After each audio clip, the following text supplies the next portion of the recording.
بہت لوگ نہیں جانتے اور نماز میں یہ دعا پڑھتے ہی نہیں۔ دیکھیں، جب ہم نماز پڑھتے ہیں پھر سجدہ کرتے ہیں اور سجدوں کے درمیان یعنی دونوں سجدوں کے درمیان ایک دعا پڑھی جاتی ہے۔ آپ صلی اللہ علیہ وآلہ وسلم نے بتائی ہے دیٹ سپوز آپ نے ایک سجدہ کیا، اس کے بعد تھوڑا دیر رکتے ہیں، اسی میں یہ دعا پڑھی جاتی ہے، اس کے بعد سجدہ کیا جاتا ہے۔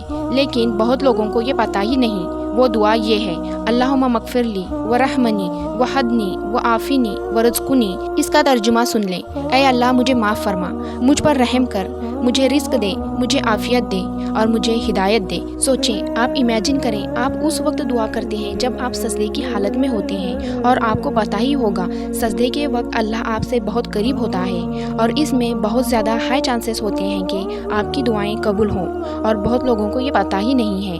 جلدی سے اس ویڈیو کو ہر ایک کے پاس ضرور شیئر کریں اور دعا کا اسکرین شاٹ لے لیں اور کمنٹ میں انشاءاللہ ضرور لکھیں تاکہ آپ اگلی نماز میں آپ یہ دعا ضرور پڑھیں۔ جزاک اللہ خیر۔